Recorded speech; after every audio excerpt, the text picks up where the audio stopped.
Well, if we have equality and Americans say we want to have equality, then why shouldn't we prize this? Is this the sort of equality that is consonant with American principles or not?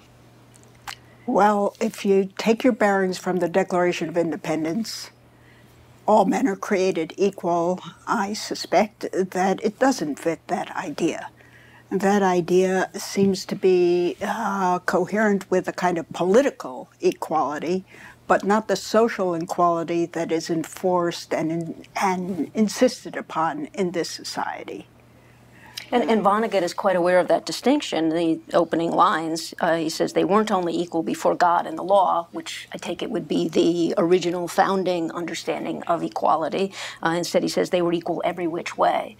And the fact that it takes the 211th, 12th, and 13th Amendments to the U.S. Constitution in order to achieve this new form of equality seems to me to indicate the distance between the original principles and this distortion or perversion of those principles. Well, I mean, just to be mischievous again, since I don't like one-sided unanimity, I mean, it took the 13th, 14th, and 15th Amendments to, in fact, make good on the principle of equality in those other respects. So you could say, look, I mean, the ideal, created equal, endowed by their creator with certain unalienable rights. Among these are life, liberty, and the pursuit of happiness. That's very good. Suppose somebody says, well, look, I've got a right to pursue happiness, but I don't have the opportunity to pursue happiness. So you say, all right, we'll provide you with minimum public education at public expense. We'll see that you're vaccinated and you get the minimum amount of health care, so you're not harmed by your lack of health. We'll even provide you with unemployment compensation if you cannot get a job. So we help improve your opportunity to seek happiness. Then it turns out that the real obstacle to your attaining happiness has to do with the fact that you don't have the internal gifts to have happiness in a big sense.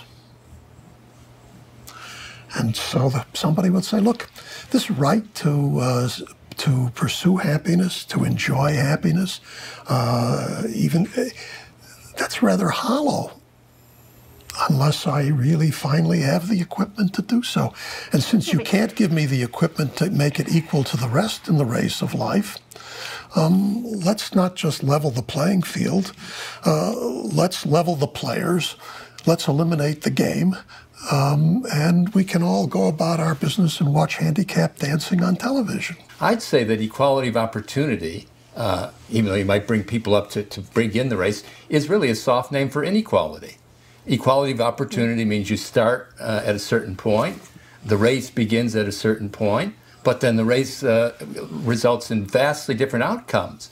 And that seems to me would be the original meaning of equality. It's a kind of soft name for inequality. It's almost an aristocratic principle, I would say, or at least it allows for great differences. I'm not sure that all Americans accept that. A large number of people in Western societies are sliding slowly towards the other view, that it's the equality of result which is important.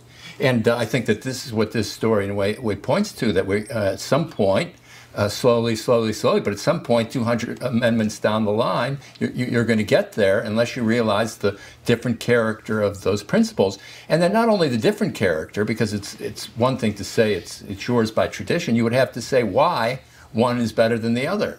That still remains. Just because it was the original one doesn't mean it's the good one. Well, look, sorry, go ahead. Did you want to say? No, I was just going to, in a way, restate that. I mean, in the original conception, equality is linked to liberty, and so long as you have liberty, you will have to accept a fair measure of inequality, of result.